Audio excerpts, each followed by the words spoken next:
Great. Well, thank you very much for having me here. It's great to be back in Cyprus. I must say that already I'm struck by how much our regions are connected. I'm coming to you from perhaps geographically distant place, maybe even a bit exotic, Warsaw, Poland. But I'm struck again how similar challenges we have. You have a war next door. We have a war next door. You are deeply impacted by the new US administration. We Europeans, we Poles will be deeply impacted and trying to wrap our head around the new administration. You are deeply impacted by Iran and the rest of the axis of upheaval with Russia, China, North Korea. So are we. So even though that we are geographically quite distant, our fates are very connected. So the view from Europe, but Warsaw perhaps a little bit in particular, even though I had a chance to recently visit both Paris and Brussels and Berlin, is that we Europeans need to grow up geopolitically and do it very, very fast. As Foreign Minister mentioned, it was clear that one or the other presidential candidate will win in the United States. We have not done all the homework we should have as Europeans. And now we are faced in a situation that we need to step up when it comes to European security. We need to step up when it comes to support of Ukraine just in case there is an alternative plan B, and we can talk about this. I'll get back to Ukraine in particular to make sure that we are part of the conversations, part of the solutions. And we need to realize, as hopefully you realize here, and I would here quote Polish Prime Minister, even though I'm independent think tanker, that the era of geopolitical outsourcing is over. So are we ready as Europeans? I wish I could tell you, after visiting the key capitals in Europe, that we are. I don't think we are. Few days ago, there was actually 2 days ago exactly, there was a meeting in Warsaw of Weimar Plus format. So Poland, France, Germany, together with Italy, Great Britain, and Spain, and Kaja Kallas, the new high rep, joining remotely. And this is a new format that is trying to inject European leadership at a moment where we need it badly, but at a moment also where one of the key countries, Germany, is going through breakup of the coalition and is not really ready to provide the key elements of European leadership.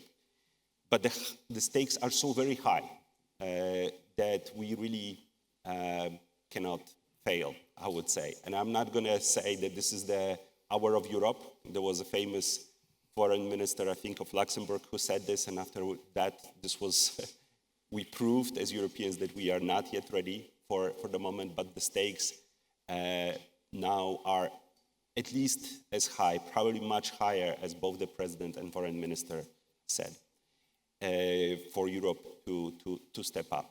And I do agree also with what the foreign minister of Cyprus said, that Ukraine will be the first litmus test, both for Europeans and for transatlantic cooperation. And let me focus in the last few minutes on this.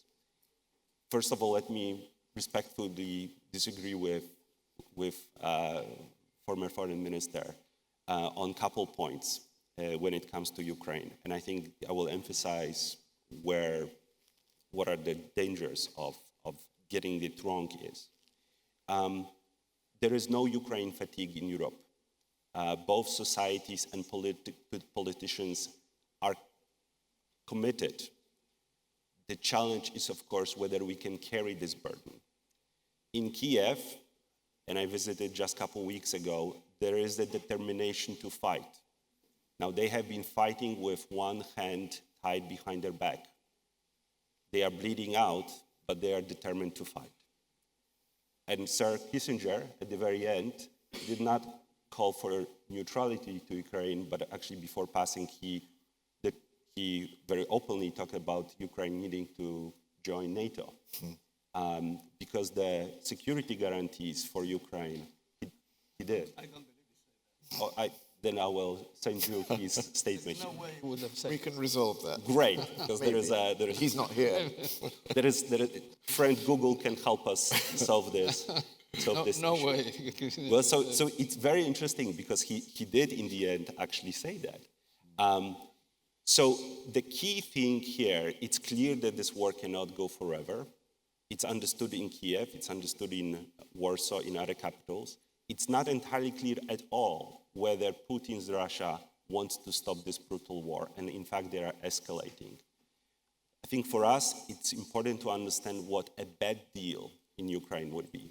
And a bad deal I would define as unjust temporal ceasefire. Few things would happen. First, it would be a tragedy for Ukrainians, no question about it.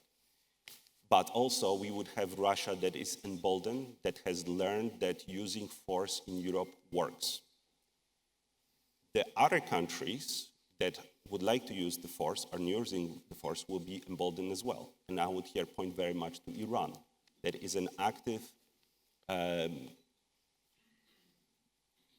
menace in this region, and Iranian drones daily bomb innocent civilians in Ukraine. Other challengers to the West, to Europe, to democracy will be emboldened as well. So this is why it's key that we don't only just finish this war, but the key question is how we finish this war. And this is where both we need to work with the next administration, but perhaps most importantly, in the rooms like this, we need to make sure that as Europeans, really across of our geographies, we are ready to take greater responsibilities for our security, and European security in this moment very much starts here, next door, and in Ukraine, because the challenges are coming very close to our shores directly.